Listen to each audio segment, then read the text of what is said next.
Premier League predictions. I'm going to get right into this, starting from 20th to 1st, telling you guys where I think everyone is going to finish this season, and we will get into my team Manchester United as we come to them. And I know what, with transfers this could definitely change. This is still quite raw, but I'm doing it now because the season starts in a few days. 20th, rock bottom for me, Bournemouth, small club. They might stay up. I think they'll go down. I actually think they're the weakest of the teams going up. Bournemouth right back down. And in 19th, and I'm going to get the stick for this, I'm going with Brentford. They're going to be the Sheffield United, the second season syndrome. They didn't manage to keep Eriksen. They're going to go right back down. They're going to be shite, Brentford. They're going to be shite this season. I like Brentford. Nice club, nice manager, nice play style. But they're going to be the Sheffield United where they have that good season and they just collapse. 18th, I don't want them to go down. I don't want them to get relegated. But you've got to think, have they lost out on James Garner? Have they lost out on Spence, obviously? Nottingham Forest. I know they've got Lingard. I know they've got Dean Henderson. But honestly, Man United players are like a curse these days, or ex-Man United players. They weren't good for us last season. I do think they've made some good signs in Henderson and Lingard. I think Lingard will be good for Nottingham Forest because he'll get that space. He'll be the main man. But I just think they're going to go down. I just think they... Honestly, no one expected them to even get promoted to the Prem. They've lost a few players, yeah. 17th place, I've gone with Leeds. I think they're just going to stay up. I do like Jesse Marsch, but actually I don't think they have the best team in the world. I think they're quite thin. In 16th, I'm going with Fulham. Now, I think there's a part of me that thinks Fulham will get relegated because they always have a really good season in the Championship and then get relegated. They're a bit like Norwich in that sense. But obviously they did sign Andreas Pereira for 11 million, which I think they massively overpaid for. I was going to say I thought they'd done good business, but they've just got a lot of money. They were amazing last season. I think this will be the year that Fulham stay up. I think Everton will come 15th. I don't think Everton's signing something as bad as people make out. I think Lampard actually, once he gets back, won't be that bad of a manager. I think Lampard's a little bit underrated as a manager, although everyone thinks he's going to be the first to get sacked. I know I said that, he probably will be the first to get sacked. But I think Everton 15th, and I almost put Everton 14th, because in 14th I've got Wolves.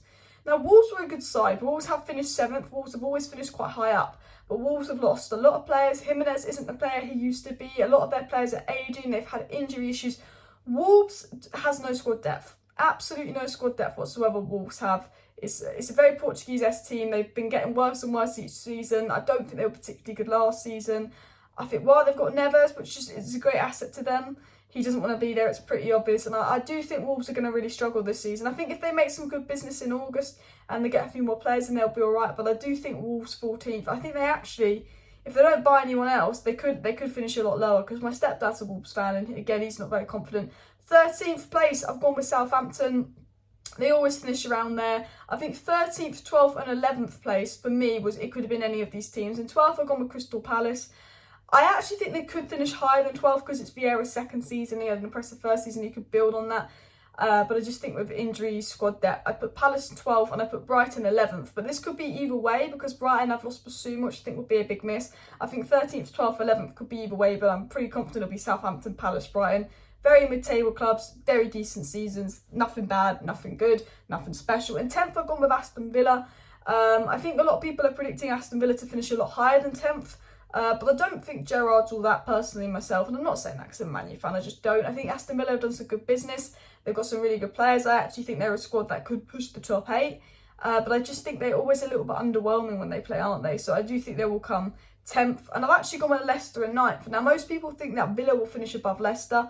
But I think now Leicester can just completely not in Europe at all for the first time in a while. They can actually properly focus on the league. And, you know, everyone kind of writes off Leicester and then they got right in that top 4 for 2 seasons. Did drop off last season, but I think they're going to be able to keep Maddison. I think Leicester will come 9th. I think Newcastle will be 8th place. I just think Newcastle haven't been as crazy this summer as I thought they would be. I think they ended the season really, really well. But I still think there's a lot of work to be done there with Newcastle. I'm going to put them in 8th. I just don't think they're going to break into the top 7, but I think next season's when they're really going to be a threat. This is their first full season, you've got to remember that. In 7th, and this is where it gets difficult, because right now, as it stands, I'd probably put Man United in 7th. And I don't think we'd have a bad season. I think we'd see improvements. I think Ten Hag's a good coach. But the reason I put Man United in 7th is because we might lose Ronaldo, meaning we only have 3 fit attackers and then we go into the youth academy. We've got Fred in the field. Now, the reason I'm not going to put Man United in 7th is because I'm confident we are going to sign De Jong and I'm confident we are going to sign an attacker. So I am going to go with West Ham in 7th.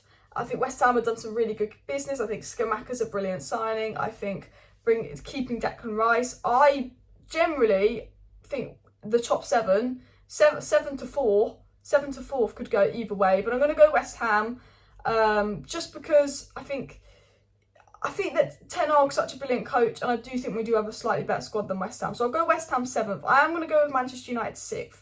Now, if we can get De Jong and a good attacker in, I definitely think we can get 5th and push 4th. As of now, I'm going to go United 5th, because as much as I think we are better than Arsenal, I can't justify putting us over Arsenal just yet, purely for the fact that we are playing with Fred in midfield, purely for the fact that if Ronaldo goes, we've only got 3 attackers, and if one of them gets injured, you're playing Elanga. I physically cannot put us over Arsenal, because we are going to be in Europa League. We are going to need the squad depth. So I am going to put Man United in 6th, just for now. Maybe if new signings come in, we could maybe push for 4th. But I don't think Ten Hag will get top 4. I think he'll win a trophy, but I don't think he'll get top 4. And I think Ten Hag is a fantastic manager, but I think it's going to be a very difficult squad. You've got to remember, this is a completely new style of play for the Man United players. They've got to adapt to a complete new style of play, very different to what they're used to. Lots of changes coming in. It's the first full season for Ten Hag. You know, Pep only scraped top 4 on goal difference in his first season. Klopp came 7th in his first season, so I am going to put United 6th. I'm going to put Arsenal 5th. I think they've had a good pre-season. They're looking really good, but I think the Europa League games will get to Arsenal and tie them out. 4th, Chelsea. Now, if Chelsea don't sign anyone or continue to fuck about in this transfer window, they could come 5th and Arsenal United 4th. Because other than Sterling, I don't rate the other business Chelsea have done. That's just my opinion. But I think Chelsea will come 4th. I think they will sign quite a few players. I pray to God they don't steal De Jong off us. 3rd, I'm going with Tottenham Hotspur. I've not been impressed that much by Tottenham Hotspur's business. I don't think Clement, Lenglet and Richarlison are the best signings in the world.